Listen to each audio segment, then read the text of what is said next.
안녕하세요. 땅나와입니다. 오늘은 농지 관련해서 궁금해하실 만한 질문들만 모아봤습니다. 농지는 가격이나 분위기로 판단하는 땅이 아닙니다. 법과 행정 기준이 모든 걸 결정합니다. 여기 주변에 집이 많으니까 내 땅도 나중에 집 지을 수 있겠지. 분위기를 딱 보아하니 여기도 개발이 될 것 같은데 이런 기대나 추측은 농지에서는 절대 통하지가 않습니다. 농지는 법과 행정, 그리고 지자체가 어떻게 판단하는지가 결과를 결정합니다. 그래서 오늘은 이러한 농지를 살 때 가장 많이 헷갈리시는 질문들, 그리고 가장 실제로 위험한 오해들을 Q&A로 묶어서 딱 정리를 해드리겠습니다. 첫 번째 질문부터 바로 보겠습니다. 1번, 농지를 다른 목적으로 사용할 수 있나요? 결론부터 말씀드리자면 농지는 허가나 신고 없이는 농지 외에 다른 목적으로 사용할 수가 없습니다. 농지는 농지법 제2조에 따라서 농작물을 재배하기 위한 토지라고 그래서 현장에서 실제로 가장 문제가 되는 게 농지를 농사 말고 다른 용도로 사용하는 경우입니다. 예를 들면은 자재를 쌓아두는 경우, 주차장처럼 차량을 세워놓는 경우, 마당처럼 잔디를 깔아서 사용하는 경우, 이런 경우는 땅을 파지 않았어도, 형질 변경을 하지 않았어도 농지를 농지로 이용하고 있지 않다고 판단이 되는 순간 불법으로 볼 수가 있습니다. 실제로 농지를 매입하고 공사 자재를 몇 달간 올려두었다가 갑자기 원상복구 명령을 받은 경우가 있었습니다. 본인은 그냥 올려놨다고만 생각했지만 행정에서는 이미 농업 외의 목적으로 사용했다고 판단을 했고 항공사진 비교로 사용 시점까지 특정했던 상황이 있었습니다. 농지를 농업 외의 목적으로 사용하려면 반드시 농지 전용 허가 또는 신고가 선행되어야 합니다. 두 번째 질문, 농지에 건축을 할 수 있나요? 많은 분들이 이렇게 생각을 하십니다. 농지인데 작은 집 하나 정도는 지을 수 있지 않을까? 결론부터 말씀드리자면 농지 상태에서는 건축이 불가능합니다. 주택, 창고,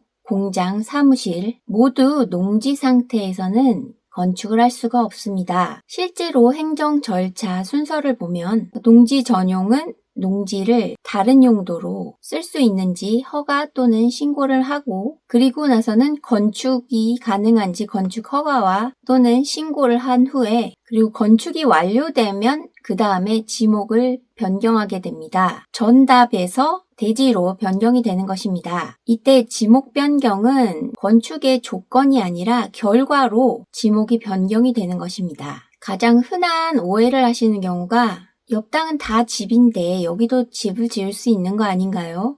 이런 질문을 하시는데 서두에서 말한 것처럼 주변의 분위기가 아니라 내 땅의 현재 법적 상태가 기준이 되기 때문에 주변에 아무리 집들이 있다고 해도 내 땅이 농림지역의 농지 상태라면 건축이 불가능한 것입니다. 이때는 농막도 역시 예외는 아닙니다. 농림지역은 집이 안 되다 보니까 농막은 되지 않을까 생각하시는데 농막도 농업 필요성이 인정이 되는 경우만 가능한 것이고 아무 농지에나 놓을 수 있는 것이 아닙니다. 그럼 세 번째로 농지를 사면 반드시 농사를 지어야 할까요? 답은 네, 원칙적으로 그렇습니다. 농지는 보유보다는 실제 이용 상태를 봅니다. 농지법에는 자기 농지, 자경 원칙이 명확히 규정이 되어 있습니다. 단순히 풀 한 번 베는 것이 아니고 작물 식재 여부, 경작 흔적, 수확 여부 이런 것들이 종합적으로 판단이 됩니다. 농지를 사놓고서 농사를 짓지 않고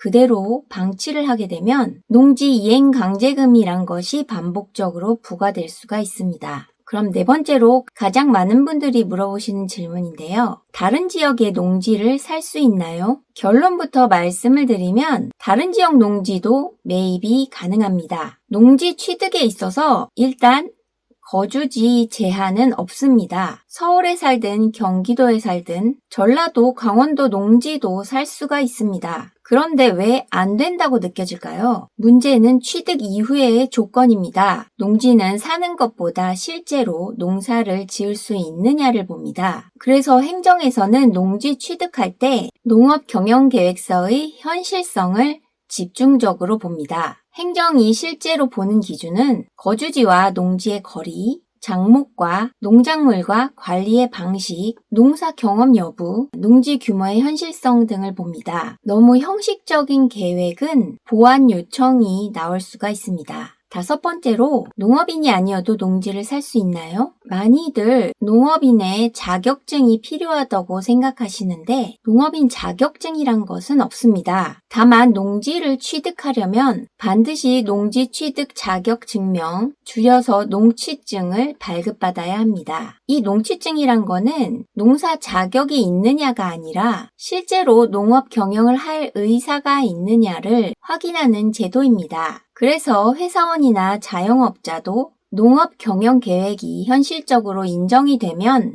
농지 취득이 가능합니다. 마무리로 농지는 투자 논리보다는 법과 행정 기준이 우선이 되는 땅을 말합니다. 위에서 제가 알려드린 5가지를 농지 투자 전에 잘 확인하시고 용도 지역과 농지 전용이 가능한지, 실제 농업 이용 계획이 있는지 이 3가지가 확실하지 않다면 매입을 신중하게 생각하셔야 합니다. 위에 5가지 질문 외에 또 궁금하신 질문이 있으시면 또 영상을 만들 테니 댓글 남겨주세요. 그러면 구독과 좋아요, 알림 설정 부탁드립니다. 감사합니다.